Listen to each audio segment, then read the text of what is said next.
everyone for taking some time out of today to join the webinar.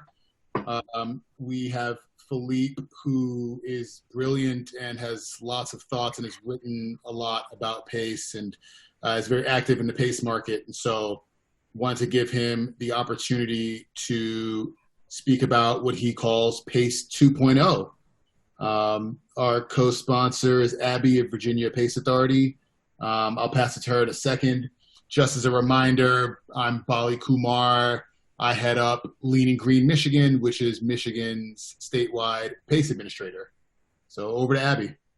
Thanks, Bali. So this is Abby Johnson, Executive Director with the Virginia PACE Authority. We manage several programs in Virginia and are expanding as we speak throughout the state. We work closely with other program administrators like Bali and forwarding best practices in program administration. And we also have been working with Philippe and are excited to hear about, how we can really understand the complexity of how the lending goes with PACE and how you as either PACE lenders, contractors, or owners can take advantage of this program. So Philippe is going to demystify and offer his expert critique on the matter, and we're just happy to support it because we really we want to grow the market. So we're both participating in that fashion. So Philippe, with that, I'd like you to take it off. Excited to hear about 2.0, PACE 2.0. Thank you, Abby. Thank you, Bali. I'm Philippe Hartley of Clean Financing. So why are we calling this this webinar PACE 2.0? PACE 2.0 is basically an approach to the marketplace. It isn't so much literally a threshold that has been passed. It is not a moment in the evolution of the industry. It is a new way of looking at the market. And why is it different today? Well, last year at some point we passed a threshold of $1 billion of historic funding in PACE. And what that has done is really brought attention to a mechanism that is, I would say, getting more and more sophisticated and attracting more and more eyeballs from Wall Street and more dollars from pension funds and other places and REITs and real estate investment funds and other places. But with that has come complexity. So if you are a developer, and there are 40% of you out there that are developers in this webinar, so clearly you are running up against some issues or finding it difficult to actually get the project finance piece of the puzzle solved.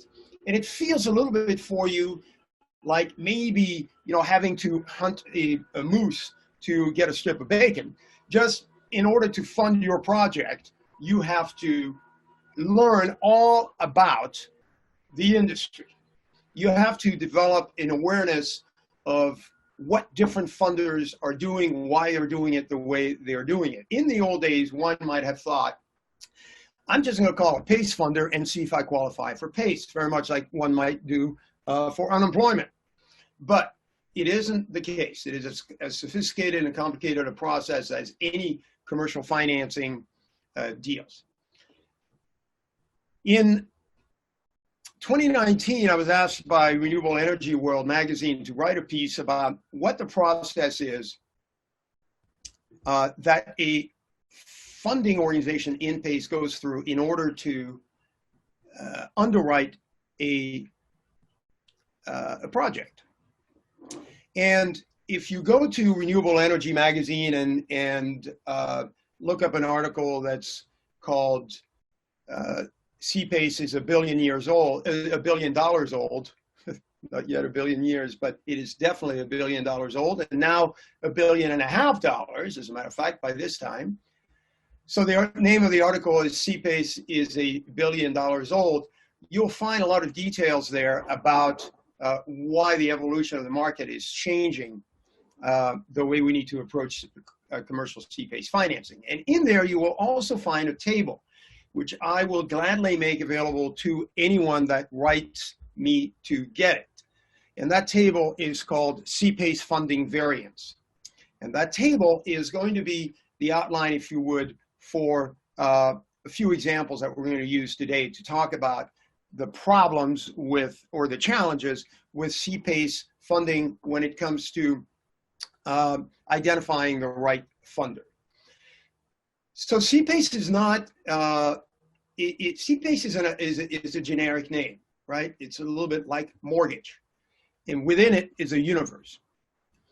So what we're going to do here is take 6 different examples out of, I think 15 or 16 that are on that table, and illustrate how your project might be rejected by one funder, but embraced by another. So let's take rates and terms. That would be the most logical place to start. Rates and terms, which is basically relationship between the cost of money and the length of the loan. Commonly, you have a maximum term for your project that is related to the expected life of your improvement. So if you're doing an AC improvement, for example, or a new roof, let's talk about the new roof. You might have some roofs that can be funded for 10 years, other roofs that can be funded for 30 years. That is pretty straightforward and is usually dictated by the authority that is overseeing the PACE program. In this case, Valley or Abby would have guidelines for funders as to how long they could stretch out the funding for a particular improvement. But there are some times when you have mixed scopes, as we call them. So let's take an example of a solar and battery system. So you have a solar system that might be funded for a maximum of, say, 30 years, and you have a battery system that can only be funded technically for a maximum of 10 years, because that is the expected length of life for batteries before you have to get to balancing the yield from them. So what you have is an opportunity for a funder to work creatively to balance out the term, so that if you can cash flow the entire project better by having a floated 20-year financing, in other words, blending the two terms and giving you a 20-year term instead of a 10 and a 30-year term, depending on how much the values are for the solar, how much the value is for the ESS, for the energy storage solution, that might actually work out better for you. You have to find a funder that is willing to do that, that's interested in doing that, that will take the risk of doing that. And if you are in an environment where you have a PACE administrator that will allow that, that could make the difference between you being able to cash flow your project or not. In terms of the rates themselves, different approaches. You have some funders that are interested in funding 20-year deals, and they'll give you the best rate on a 20-year deal. Most funders, majority of funders, are going to give you better rates for shorter terms than they will for longer terms, because they're carrying more risk and because they want to eventually make it more attractive to sell that inventory of loans to Wall Street in a securitization process. You have different funders that are backed by say, an investment firm that has different financing objectives, and those people may be interested in holding paper for a long time. They may be wanting to hold the debt for a long time for annuity reasons, and so they may give you a better rate for long term. So it isn't a preordained fact that a particular funder or that in PACE, the longer you go, the lower, the longer you go, the higher the rate. It is, in fact, sometimes the opposite. And sometimes a funder will give you a maximum of 25 years. Sometimes a funder will give you a maximum of 40 years. So you have to also shop around for funding terms. end rates. Let's take another example of the process that could derail your project. This concept of mortgage lender consent, which is a must in both Michigan and Virginia. That is a tricky process to approach an entity that has the first mortgage lien on a property and ask them if they mind very much if you step in front of them and encumber the property with a lien, a senior lien that will actually give you in a situation of, an unfortunate situation of collection, you might actually have a better position. It's not actually the case, but it's seen that way by a lot of mortgage lenders. And so who you speak to about approaching the first lender, as is known, or the mortgage lender, is very important.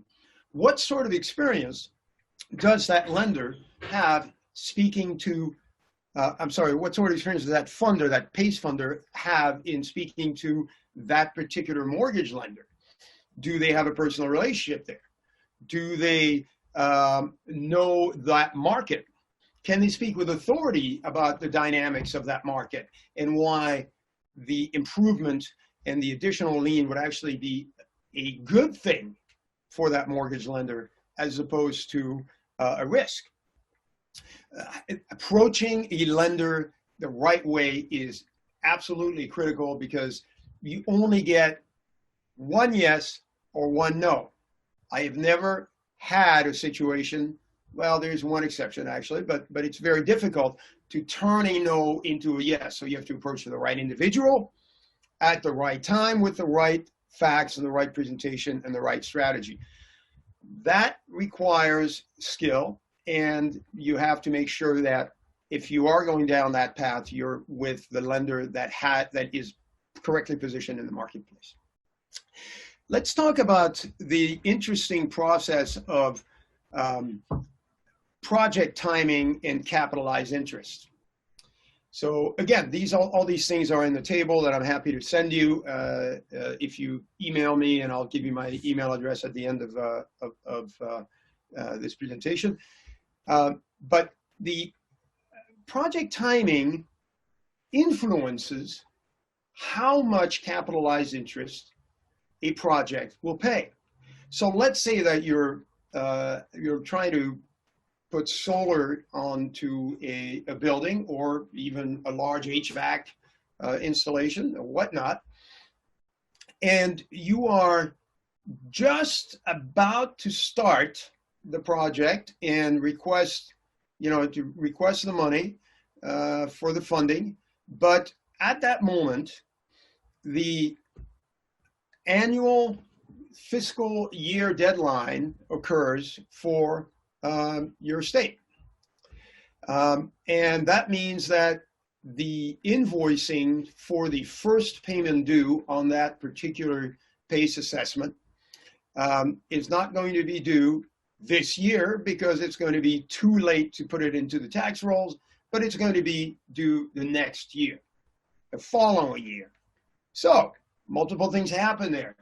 You have suddenly a wonderful thing where the property owner doesn't have to make payments for all that time. They get an additional year or year and a third to make that first payment. But on the other hand, the funder is out for that much longer before they get basically the first progress payment on that term. That period of time, which has just stretched for maybe a matter of weeks to a matter of many, many months, is going to represent a lot of capitalized interest, a lot of money that is going to need to be paid for the access to that capital during that period of time. That can change entirely the economics of your deal. It can take it from a cash flow positive deal to a cash flow negative deal. So understanding how quickly a funder can work in order to make those deadlines happen, or to meet those deadlines, is very important. if you couple that with the process that we were just speaking about as another feature point, that of speaking to mortgage lenders to get their consent, you can see that things can be difficult to condense.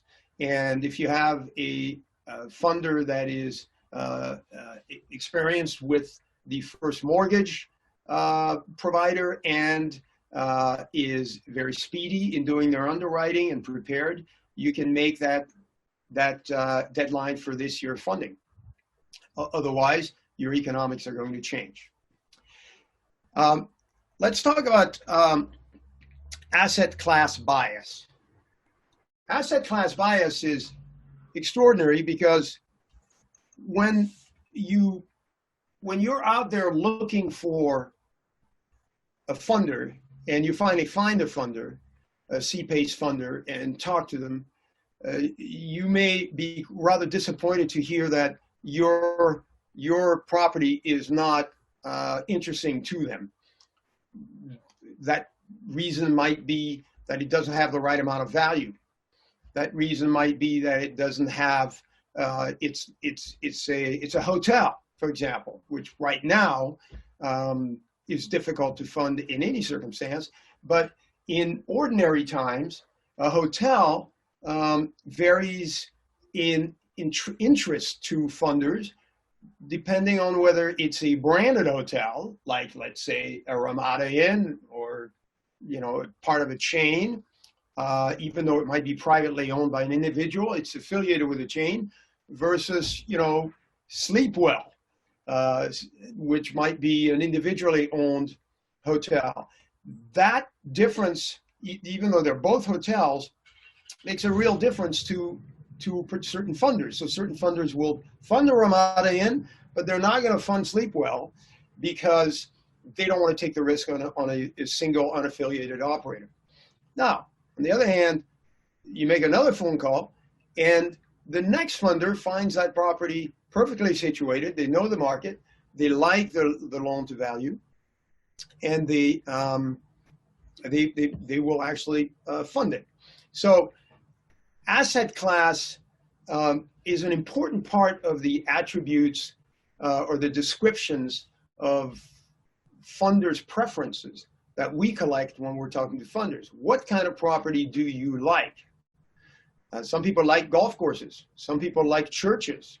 Some people specialize in churches. Other people won't touch them with a 10-foot pole. So again, PACE 2.0 is about the difference in perspective, market perspective, and in objectives of the capital that is invested through this funder.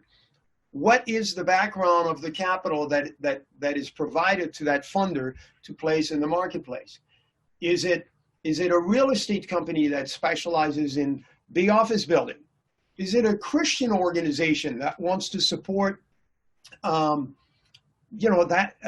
particular type of property? Christian affiliated private schools, for example, and churches and that kind of thing. These are real examples I'm giving you, and they all are part of the larger universe of PACE funders. And then I'll give you one more before we end this. If you look at the process of maximum percentage of loan to value, that is a fascinating one. Because when you're looking at $1 million property, and the $1 million property needs to have a $300,000 improvement on it, you're actually going to need probably $315,000 approximately, maybe $320,000, maybe $330,000, depending on the funder, to finance. You're going to have room. The funder is going to want to be able to finance that much money on a $100,000 on a $1 million property. You're going to find very few funders that will take that deal. Some will not finance more than $150,000 of that $1 million property. Others might fund $350,000. How they approach that risk is really varied, and that's why it's important to have relationships and conversations with multiple funders. An example would be that an entity that would finance a maximum of 15% on that property will finance 15% even if there's an 85% loan to value ratio, meaning that they have a mortgage, an 85% mortgage on that property. So they owe $850,000 in mortgage, but there's 15% free. There are funders that will fill that 15% off with no lender consent. In those states where you can do that, but obviously not possible in Michigan or Virginia. But to illustrate the point, there is that kind of behavior that's in the marketplace. There's some funders that will take that $1 million property and will ascertain that if there is, say, 50% value in the loan to value ratio, so they owe $500,000 on that $1 million property, they will do a $300,000 loan on that property and feel very good about it because there's still plenty of equity left on the upside. So what I'm illustrating, what I hope I've illustrated here, is how one single aspect of that project profile can derail your project if you're only speaking to one funder. Any one of these things we've discussed could make the difference between that deal going south and that deal going ahead. And that's why when we're talking about PACE 2.0, we're talking about a variety of funders that are now interested in this space and want to support it. But when they come to you, they will come to you with different biases. So I hope that explains the perspective that you should have on this subject. And now I will turn this back over to Abby and Bali, not without first giving you my email address should you want to write me and ask for that table. My email address is my initials. So my name is Philippe Hartley and my initials are PH at cleanfinancing.com. So I will actually write it on the chat box right now as we speak. And with that, I want to thank you all for your attention and turn it back over to Abby and Bali. Thanks, Philippe. I think that's a good summation of the maturation of the PACE market. I know even in Michigan, I've seen lots of projects that various lenders want to bid on. And I've seen some projects that are complicated, off the beaten track, whether it be in terms of location or property type or capital stack, where some PACE lenders would give it a thumbs up and other PACE lenders would give it an absolute thumbs down.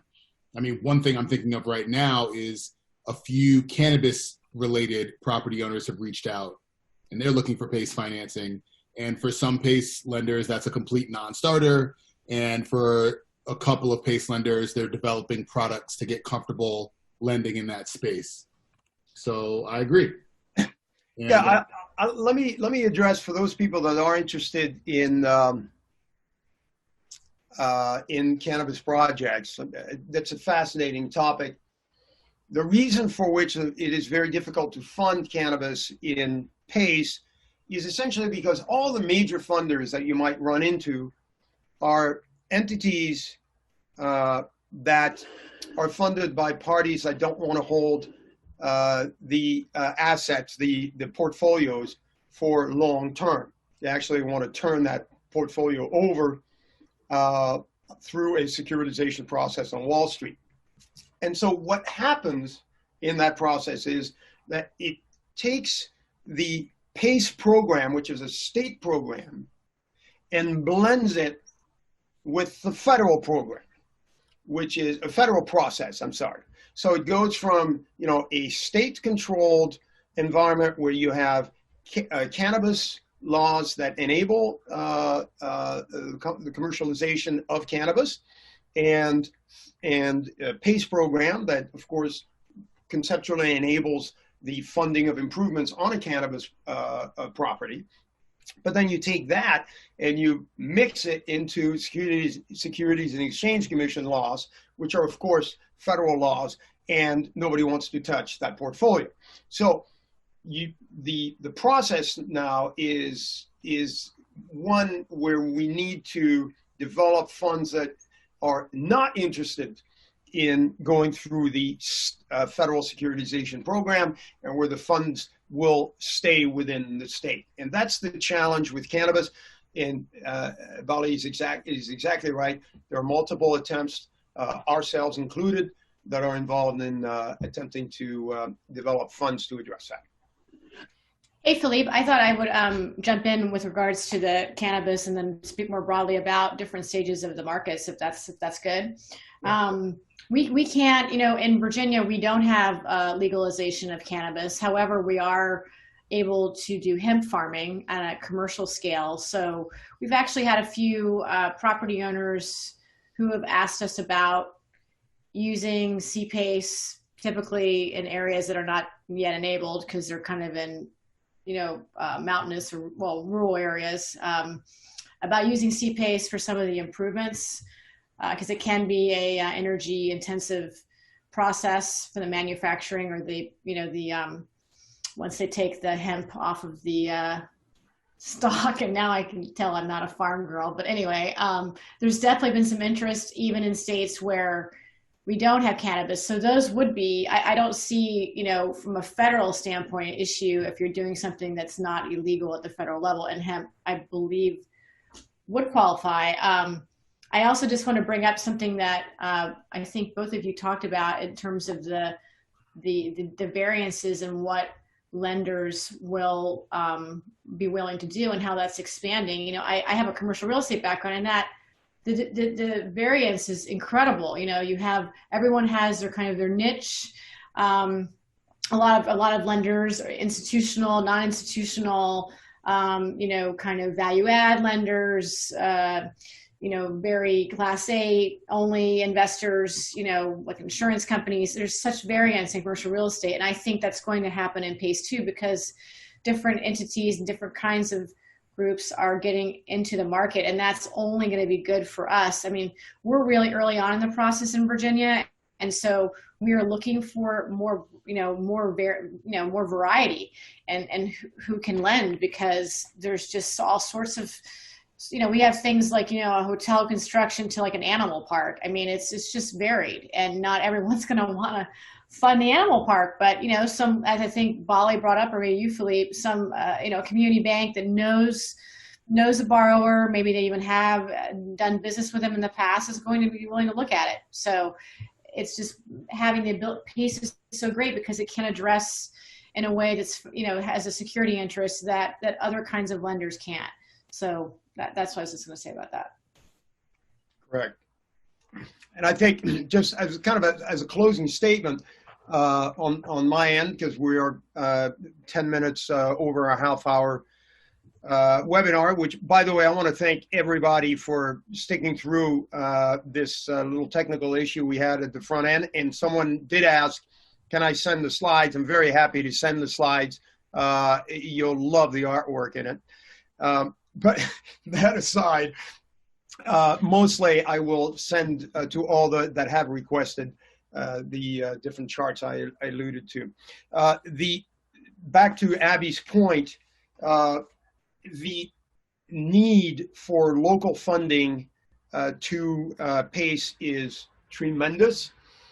PACE is a state-enabled program, and I would encourage any and all listeners that are interested in supporting PACE to approach your local community banks and your local community development funds to get involved with PACE.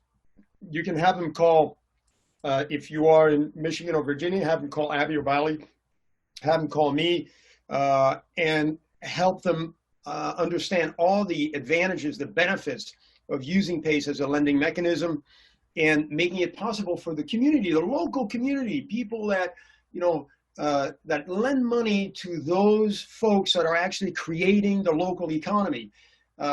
That's a really important process. Right now, the majority of our funders are arm's length funders, as I call them, which are basically national interests that are looking for the right deals.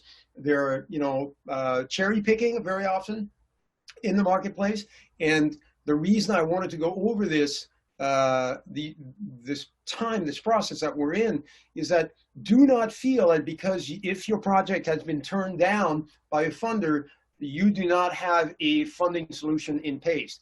It is absolutely wrong. There are funders increasingly out there that want to help fund your project.